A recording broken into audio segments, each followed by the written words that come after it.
I headed to the hills after learning of my wife's affair. I don't exactly know why I'm writing this, but now that the events are over and done and I've moved on, maybe it will help someone. In February 2018, I stumbled upon a revelation in the mail, discovering that my 30-year-old wife was having an affair after 3.5 years of marriage. I held a contract job that required occasional travel, but also permitted me to work from home when I returned. Meanwhile, my wife held a lucrative position as the director of a technical sales firm. We had what I would characterize as a genuinely good marriage, although it became somewhat strained due to my frequent work trips and her increasingly demanding work hours. Going back a bit, I met my now ex-wife 5 years ago at a mutual friend's barbecue. We engaged in conversation, and there was an instant chemistry. Honestly, I felt like I was defying the odds by being with such a beautiful and articulate woman. Somehow. She really liked me for my rough around the edges persona. Once we dating after a few weeks, we couldn't get enough of each other and the clothes just flew off when we would meet at each other's apartments. We finally tied the knot after dating for 8 months and moved into a big apartment while saving for a house. After the initial 3 years of marriage, things began to shift. While I still felt strongly for her, I observed that she started picking arguments over minor issues. Whenever I raised concerns about her increasingly late hours and frequent work outings, she would get angry. Her rationale was that it was part of paying her dues as she climbed the corporate ladder. She insisted I had no right to question her given my own weeks-long absences due to work. I assured her that I could reduce my travel hours, and in reality, I was only going on trips for about 3 or 4 days every 5 weeks. However, our arguments remained circular and never found a resolution. In hindsight, I had no clue that my wife was involved in an affair. I would have never suspected anything if not for her persistently late work hours and the decline in our intimate life. I dismissed her fatigue as work-related exhaustion. Nevertheless, my self-esteem suffered from frequent rejections when initiating intimacy. I remained oblivious to the secret texting that I later discovered. Considering she had a company cell phone, it occurred to me that she might have been using it while spending extensive time in our spare bedroom, which she had turned into a home office. It was around September of 2017 when Kathy started coming home after work and then head off to a work engagement for the evening. This went from 1 evening a week to more than 3 evenings a week. I'm not that jealous by nature, but there is no way she would go unnoticed, and I know she would have to fend off some of the men at her office. Her focus appeared solely on work, particularly collaborating with male executives. My initial suspicion of her infidelity arose a month before the revelation day, D-Day. On that occasion, she made a stop at the store before returning home, and she requested my assistance with the groceries as I retrieved bags from the back seat of her car. I noticed something pink glinting from just underneath the front passenger seat. It was one of my wife's bras. I recognize it as hers, since she liked the ones from a particular apparel store. In retrospect, I now realize the reason for the red flag with the bra. When she gets in the mood, she always takes off her bra first from underneath her clothes. I don't know exactly why, but I instantly just had a sinking feeling in my gut when I saw this. I could not rationalize what her bra was doing under the seat. I just left it there under the seat. It almost made me sick. And my heart must have been racing like crazy because when I returned to the kitchen with the bags, Kathy asked if I was okay, and that I looked like I had seen a ghost. I shrugged off her comment, doing my best not to display any anger or sense of betrayal. Though I concealed my feelings that evening and the following days, I couldn't shake the suspicion. Determined to uncover the truth, I began piecing together the clues, realizing I had no concrete evidence except for the unsettling incident with the bra. We live in a fairly large city, and her work is in a downtown office building. I kind of took my focus off of the affair idea for a bit and decided maybe I should give her more attention. One Friday after work, I made a nice dinner, set up the dining table with nice plates, silverware, and candles. I bought a nice bottle of wine and a bouquet of roses. As usual, she breezed in after work, and I eagerly pointed out the dinner I had prepared. Instead of the enthusiastic response I hoped for, she offered a sad smile and informed me that she had plans to meet up with her coworkers at a local hangout that evening.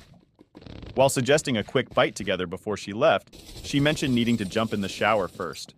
I think my insides flipped on me, and I became completely speechless. I won't tell you what kind of rage I was feeling at that point, but I had finally had enough while she was in the shower. I grabbed my company cell phone and planted it in her back seat. I'd been thinking of this lately as a way I could track her location with my personal phone. I went in and dumped the meal in the trash along with the flowers. She came back after her shower, dressed up and looking great as usual. She said, "Okay, let's eat." I told her, "Never mind, go out with your friends." She looked at me strangely and asked if I was mad. I said, I'm disappointed by you never wanting to do anything together.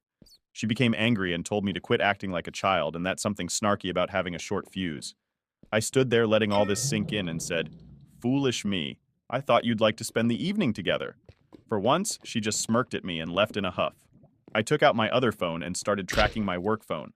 Observing her stopping at the bar, a regular spot for her work buddies, which was about 20 minutes away, I made the impromptu decision to head out and find her car. Confirming my suspicions, her car was indeed parked in the bar's lot. Sitting across the street in my car, I waited anxiously, feeling an unsettling sense of being unlike myself, almost akin to a stalker. But I rationalized I needed to at least satisfy my anxiety about her whereabouts. About an hour after I arrived, I see her coming out of the bar with a man. He looks like one of the execs I've seen from her work. He grabs her and pulls her close and kisses her.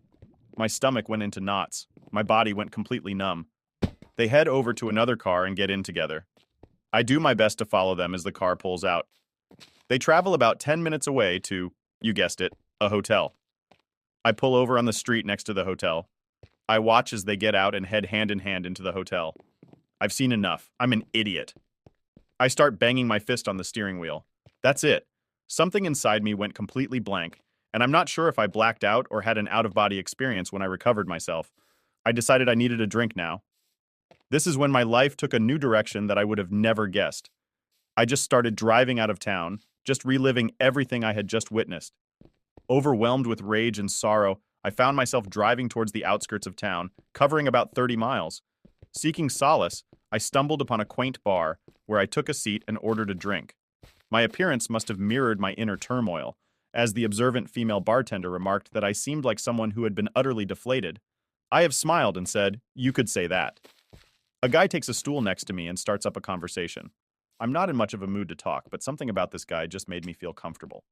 We start talking, and after a while, the subject of my wife cheating just tumbles out of my mind. How? I just want to leave her and forget her. He looks at me and slaps me on the back. He says, "Buddy, you are not alone." There happened to me a few years ago. I believe that sometimes these things happen for a reason. And let me tell you, your life can now change either for the better or the worse. It's entirely up to you at this point.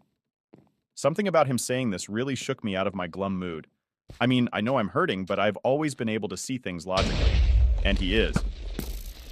So right now we introduce each other. His name is Ray. He is kind of a country guy, but is just the sort of salt-of-the-earth type that I really respect. Ray inquired about my plans to move out, a question that had never crossed my mind until then. The realization hit me that I no longer wanted to be in the same vicinity as my wife. The intense emotions of fight or flight surged within me. Sympathetic to my predicament, Ray offered support and suggested a plan in case I decided to leave at some point. I've got a travel trailer sitting on my property. It's not great, and it could use a bit of fixing up. Why don't you come out and check it out and see if you can see yourself living in something like that? Temporarily, at least. I'll make you a great deal on it. I even have a nice piece of property that you can park it on. You would be doing me a favor to keep an eye on it for me. It might do you some good to get away from your situation. Just a thought. It took me a minute to register his idea. The bartender had been overhearing the conversation and smiles. "Hell, honey," she says. "If I could have escaped my crazy ex-husband years ago, I would have jumped at the chance to go live in his trailer. Anything to just get my head on straight. I feel like I have stumbled into the twilight zone. But maybe this is exactly what I need," I tell Ray. "Yes, I'll think about it and maybe check it out." We part ways after a bit and make plans to meet out at his place in a few days. I started to feel like I have a little bit of perspective and a chance for getting out of what I believe is a nightmare mixed in with a heavy heartache. Absolutely certain, I harbored no desire to reunite with my wife. Infidelity, a reprehensible act, had always been my unwavering boundary. Returning home after the revelation, I sank onto the couch, lost in my thoughts. Kathy emerged and inquired about my whereabouts. I turned to her and asked her where she had been. She says, I went to grab drinks. I asked her point blank, "Are you having an affair?" She looks a little startled, but regains her composure and says, "No, why would you ask me that?" I tell her I heard she may be involved with someone from work. She asks, "Who told you that?" I tell her someone that I know, but would not divulge the name. She just tells me you're being ridiculous and that I'm drunk and delusional and asks me where I've been. I tell her out to a bar to have some drinks with friends. She just stares at me, wanting to ask me more, but just heads back to our bedroom and goes back to bed. Choosing to spend the night on the couch, the weight of her months-long deceit pressed heavily on my mind. Sleep eluded me as vivid, painful images of her with the other man tormented my thoughts. Amidst disgust, hurt, and self-pity, a sudden revelation struck. The prospect of Ray's trailer. This idea, like a comforting beacon, offered solace. I must have something wrong with me, but with the pain I was in, the fight or flight mode just instinctively kicked in, and the flight part won me over the next morning. We don't speak much and go about the weekend as if nothing had happened. A few days later, I made plans to meet up with Ray. I met up at Ray's place. He owns a nice ranch, and the trailer is actually really nice, about 26 feet and has all the necessities one needs to live in it. I had traveled with some friends and one back in college during a spring break and really enjoyed it. I make Ray an offer on it, and he agrees to the price. I practically steal it from him. He gives me directions to his ranch property, and I drive over to check it out. It's beautiful, full of trees, scrub brush, and it looks like there are nearby hiking and biking trails bordering it. It's near the foothills of some mountains, and Ray has a small shack on a hill overlooking the property with water and electricity for the trailer available. Ray will tow the travel trailer to the designated site and handle its setup. In the ensuing weeks, my attempts to coax honesty from Kathy are met with gaslighting. Despite my direct warning that infidelity will sever our ties permanently, her response is to delve further into the affair, enshrouding herself in denial and perpetuating the emotional fog. The denial is so bad it almost made me laugh. I have no physical proof of her cheating and kicked myself for not at least taking some photos of the two of them as I go through this mental agony. I come to the conclusion that I want out of this marriage rather than let Kathy know how I feel about things now. I just start making plans. I started stealthily taking my belongings out of the apartment while she was at work and moving them over to the trailer. This at least makes me feel like I'm taking action.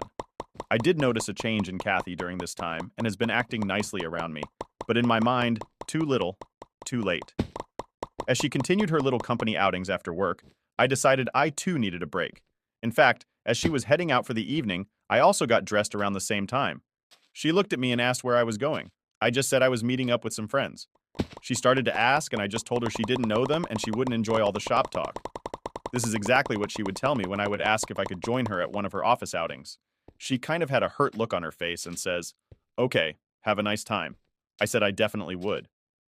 Between working on the trailer and meeting up with Ray at the bar, I have started to make more friends. In reality, this situation has resulted in enjoyable moments spent with an engaging circle of Ray's friends and family. To maintain a healthy balance, I've opted to moderate my drinking, steering clear of potential pitfalls. Around this juncture, Kathy informs me of an upcoming work-related trip. The following week, I ask her who is all going, and she tells me the executive team and some department heads. I just look at her and tell her I hope she has a really great time with her boyfriend. I kind of wish I hadn't said that. It started a lot of arguing back and forth. In a lot of ways, I wish I knew more about her affair partner. But as Ray put it to me, in the long run, it doesn't matter who the other guy is. It only matters that she decided to step out on you. She burned down the marriage. She can own it or deny it. But facts are facts, brother. Damn. Ray should write this stuff down and publish it for the betrayed. Her work trip provided me with the opportunity to move the rest of my stuff out completely. So after Kathy left for her trip, I gathered everything I had left of any value and put it in my vehicle. I only took essentials like clothes and work-related equipment, leaving behind furniture and personal items. Instead of the detailed note I initially considered, I settled for a brief message on a piece of paper. I hope it was worth it. Placing my wedding ring atop the note, I left it on the kitchen table for her to find. I felt a huge weight come off of me. I felt free. No more hiding the truth. I know I will have some baggage to deal with and some hurt to get over, but I have time to heal now. I just need some space and need to get her out of my life as quietly and quickly as possible. I'm not proud that I never confronted her more or pulled a confession out of her. I never got to yell and scream and curse her. After confessing, I had come to the conclusion in my mind that she didn't deserve me. She disrespected everything we had. Our future plans are history. We were saving for a house and a future family. All of that is gone now. No going back. I don't owe her a damn thing. She can deal with the fallout aftermath. I didn't have an agenda at all. I didn't contact a lawyer or anything. I just wanted to get some clarity. I really enjoyed my new trailer, and the mountainous air was exactly what I needed. In the following week, I took up running again, and it felt great to be alive. I never answered any of Kathy's texts while she was away. There wasn't much to respond to. They were just highlights, such as, "We just landed," or "having a team dinner." She did send a few asking, "Where are you guys?" and "Let me hear from you," etc. The day she returned home, my phone blew up with constant texts and calls. After the first day, her mother even tried calling me. There's only my dad left on my family side, and we aren't close, so she didn't try to get him involved. After the first few crying messages, I never bothered to listen to the rest of her voicemails. Her text consisted of, "What is this? We need to talk. I don't know what you think you know, but there is nothing going on. I'm not involved with anyone. I'm not having an affair." After a week of not responding, she finally leaves me a text saying, "I'm sorry. Things got out of hand.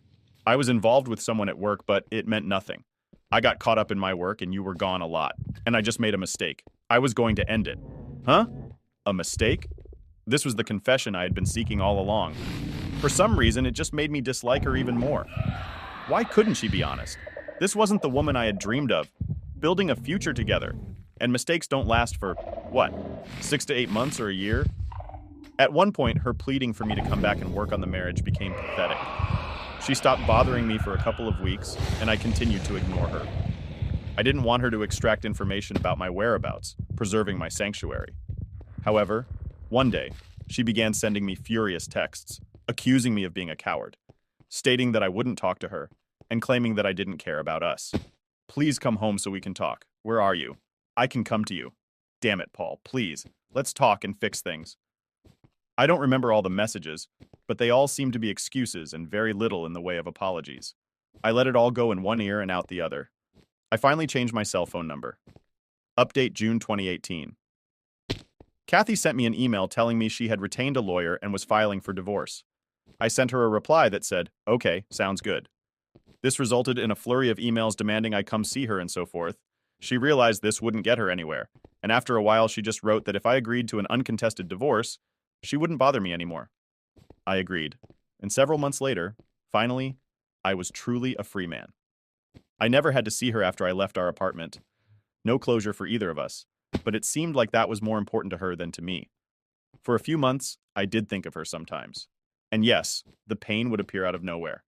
If a song we used to listen to came on the radio, it used to trigger memories. However, eventually I stopped thinking about her. In an update, I can happily say that I am officially divorced now. Things are going really well. In fact, I've met a fantastic girl. I encountered her while out on a run on the trail just down the hill from where I live. I helped her change a flat tire, and we really hit it off. She is amazing and cute as hell. Though a few years younger than me, she loves my lifestyle and calls me her mountain man. I'm in no hurry to get serious, but I'm not about to give up on women completely. I'm still up here in the trailer. I have no plans to change anytime soon, and I've simplified my life quite a bit. I love the outdoors. It helped me get over my ex-wife, the heartache, everything. I know everyone handles these things differently. I was lucky to not have children yet and was only into my 3rd year of marriage, so I think I did what was right for me. You don't have to live your life with a cheater. If something like this happens to you, please just don't dwell on it. Just move on with your life. It gets better after you work on yourself. I wish everyone the best life they can have. Pete, you handled it perfectly. And Ray is a ray of hope. Your guardian angel, OP, shared a small update. I appreciate the supportive comments. Unfortunately, this story reflects a harsh reality. Concerning my ex, we haven't had a direct conversation since the divorce.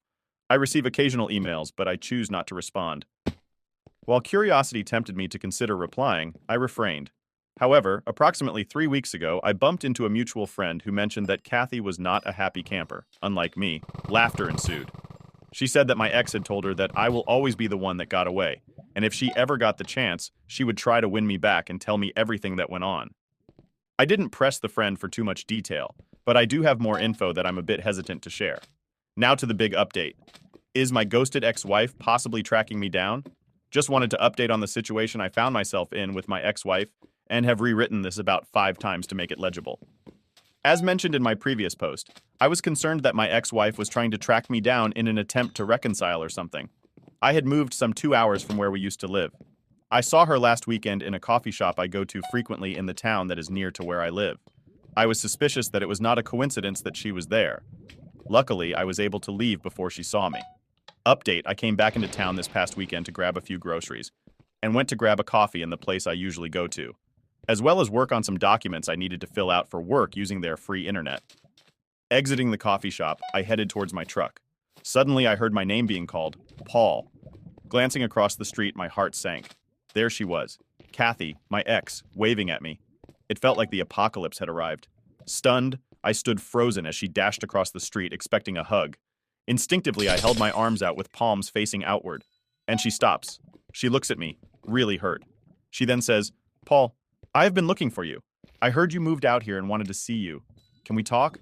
I feel like a trapped animal, guys. I really did.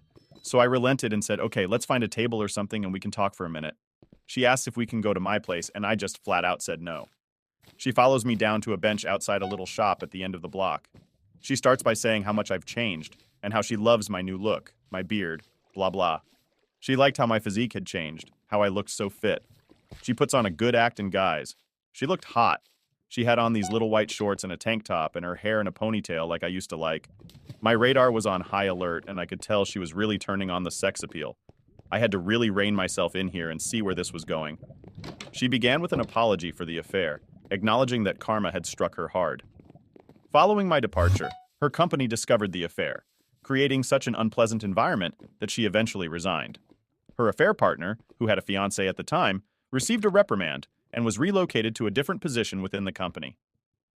Blaming her for his relocation, he lashed out, prompting her to disclose the truth to his fiancé, leading to the end of their relationship. She lowered her head a little and started crying. I just sat there looking around, not having anything to say. She straightened up and stared at me for a bit. I asked her what she wanted from me. She wanted to tell me that she never intended to start an affair, that she felt like she was drawn in by all the politics and positioning in the company, and thought the AP really manipulated her with his charisma and power within the company, and that she stupidly thought she was using him as much as he was using her. She was going to come clean with me, especially after I accused her of having an affair. She hated herself during that time, and the after-work drinking was her attempt to medicate from the guilt that right after I left her, she felt so foolish, so alone. Like her heart just imploded with loss. She immediately broke things off with her AP. She believed that since I wouldn't reach out or communicate with her, she had to seek me out to try and make amends.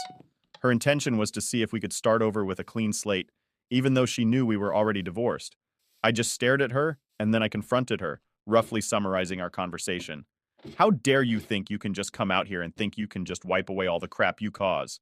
I'm to forgive everything you did to ruin our marriage. I told you before, if you cheated on me, we were through. There is no forgiveness. There is no reboot of this relationship. You killed it. You destroyed what we had the minute you stepped out on me. How stupid do you think I am? I followed you one night and saw you go into a hotel together. Do you know that?" I then realized that I had been raising my voice and people were starting to notice. She started to sob. She grabbed my arm. I let her cry on my shoulder a little before nudging her away. She looked up at me. "I deserve all this. I know I do. Can you at least let me take you to dinner or something? I don't want to leave. I want to talk more. I want to make sure we have everything out in the open. I need time with you that you didn't give me before. Please, Paul. I know you may not want to hear this, but I love you so much." She uttered, "I didn't realize how much I loved you until you left me and shattered me, and I shattered you just as badly. I can't forgive myself.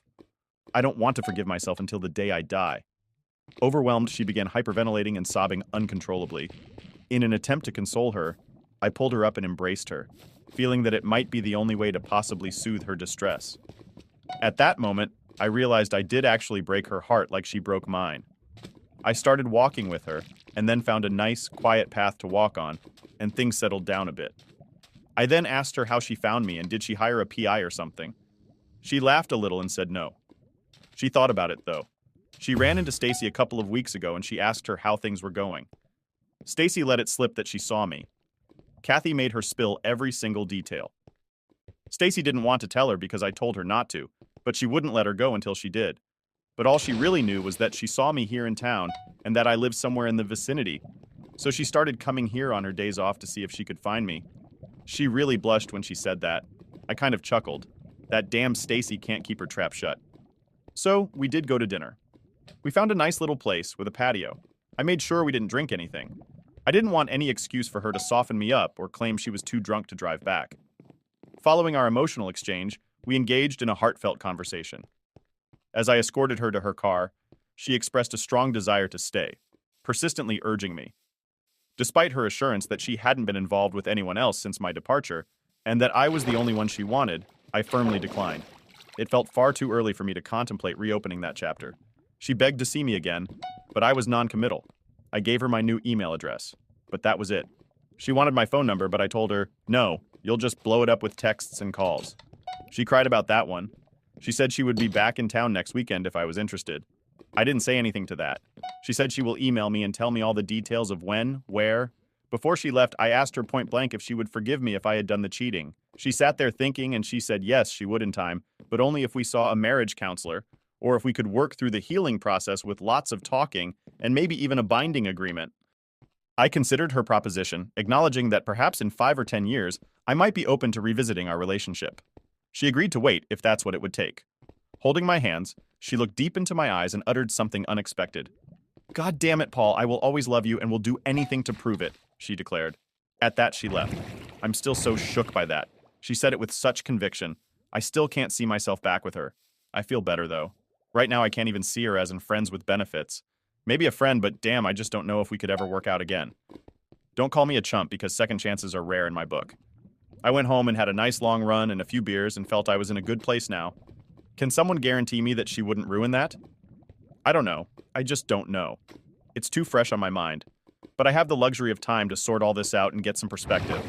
Now to the second update. Okay, so this will probably be my last update. I posted my story on Reddit, but the mod kept removing it. To recap, my ex-wife did find me, and we did talk.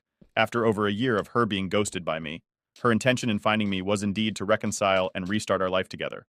To those that wrote to me, predicting that I would be the typical BW pill fool and forgive her and fall back in with her, you will be sorely disappointed. She recently sent me a lengthy email expressing her love and remorse for the affair. Once again, she proposed visiting for the weekend. However, I firmly rejected the idea. I found contentment in my solitary lifestyle, residing in my secluded spot, and aim to keep my life as uncomplicated as possible for the time being. I have enjoyed the company of several women and friends, and at 32 feel there is no hurry in changing things up. I have my own self-determination roadmap, and I intend to follow it for now. So in answering her email, I refused to give her my new phone number. I laid it all out. I told her, no, I do not have any intention in reconciling with her. She made her bed, and I no longer trust her, nor do I know her any longer. I wish her the best, and will consider her a possible friend. Maybe someday in a future yet to be determined. My vagueness really frustrated her, so she replied with something very telling. She was, of course, thoroughly disappointed in my response, but she also informed me that she had accepted a job offer several states away, and her real intention all along was for me to come with her. She's aware that my job is remote, allowing me to live anywhere I desire. She believed I might entertain the idea of joining her, envisioning a fresh start in a new location for both of us. With limited time remaining before her departure, she was eager to meet in person and make a compelling case for our potential future together. Fortunately for me, I have to leave for business for a week, so our time is up, thank God. So, she will be gone from my life now. I imagine I will get a few more emails for a bit longer, but in time, I believe she will realize her time with me has expired, and she will have to find someone else, and she may cheat on them too. Just thought I would share the update. So guys, live your best life. Get rid of that old baggage and empower yourself to move forward. Good luck to you all. Continue living your best life. Opie posted an update in the comments. Update. Okay, I've been bombarded with update requests, so here it is. I finally had enough of her emails. I told her I'm done with her and do not want anything to do with her ever again. No offense, but it was time to tell her to go find herself. Someone else. Who cares? I won't go into too much detail here, but I figured if I pissed her off enough, she'd leave me be. I think I accomplished that. I've received no communication from her in several days. Today I took the step of blocking her email address, and I'm considering closing down my email account if she attempts to contact me through another means. I appreciate the messages from everyone encouraging me to take action. I'm resolute in cutting ties with her. The ghosting is back. Browse. Oh. Also, some of you have asked me about the girl who called me her mountain man while she has been dying to come visit me. So I'll see her over the holidays. We will see how that goes. Also, have another sweet lady I just met, and I'm going to go out with her this weekend. Life is good. Fourth update OP posted the latest update 2 months ago. Final word on this. I bumped into the ex at the airport, and that is where she talked to me about my Reddit posts. Not sure which one she saw since I had updates, but I'm talking a year ago when this happened. How did she find my post? A mutual friend who I shared my post with gave her the link to it. Obviously, I'm no longer friends with him as I shared this in confidence, which I thought I made clear. I now have a policy of getting rid of all negative people and drama queens I encounter immediately. Either way, the cat is out of the bag, and if it creates her distancing herself with me, then that's a great outcome. Otherwise, I have turned the corner. It's great to hear that you've moved forward and are living your best life. Experiencing and overcoming challenges can indeed be a powerful catalyst for personal growth. Wishing you continued success and happiness in all your endeavors. If sharing your story helps others reflect on their own actions and choices, it may contribute to positive change. Thank you for sharing your journey, and may your future be filled with joy and fulfillment. But it seems unlikely. If anyone's getting confused about the timeline, just know that everything between the main story and the last update went down over a 2-year span. Let's check out the comments before we wrap this up. A user wrote, "A friend of mine went through what you were going through at the moment. Only difference was he was engaged, not married. He ghosted her immediately as he found out, and her affair fog disappeared. She was distraught and went into severe depression for months. Missed him like crazy. Contacted his family and friends for months to apologize to anyone who knew. Most people condemned her initially, but she took it like a pro. I liked her, actually. She was friendly, funny, and was great to hang around with. Like she would actually make an effort to know his friends. She had few of her own while he had lots. She found him and apologized a lot. He didn't accept her, but they started chatting. He was loving his life career-wise, freedom-wise, and had lots of girlfriends. He told her that he had enough women for a lifetime. It seems like the person you're talking about was involved with women who, despite being attractive, didn't possess the same aura as his ex. Despite feeling envious and sad, the ex continued to stay in touch with him. Later, he revealed that he started a physical relationship with her without emotional involvement. One noteworthy condition she imposed was for him to be safe with others and not to engage in intimate relations with her, if he had slept with others within a week's time. So basically, he was sleeping around while she wasn't at all except him. After 2 years' time or less, I saw him with her having coffee while holding hands, while she was looking at him with devotion and adoration. I was actually glad, and when I met them, I was actually nice to her. Apparently, I was the only one who was nice to her when she came to me initially. That was 3 years ago. Now they are re-engaged and quite happy. She had actually changed. The thing is, she passed the test to redemption, according to him, which was quite painful for her, seeing him with other girls and her patience to be able to answer tough questions whenever he wanted. It appears that the person would taunt his ex about past experiences, perhaps outings or holding hands, during activities like shopping. Despite being startled, the ex would calmly respond, denying the specific experiences mentioned by the person. These incidents continued for about a year until he ran out of questions. So friends, I believe in reconciliation, but the efforts by the wayward spouse should be genuine. Good luck. Opie replied, "That's not the road I would take, but glad it worked out for him." Another reply, "That is actually a very, very sweet story. If my wife or GF ever cheated on me, the only way I would consider taking her back would be if she did something like this." Another comment, "She found out what most cheaters do not or will not understand. The grass is dead when you cheat with another cheater. The whole relationship with cheaters are built on lies, deceptions, and ego. You are doing the right thing, and that's a wrap for today." Dear viewers, don't forget to smash that like button and hit subscribe so you never miss out. Until next time, take care. Bye.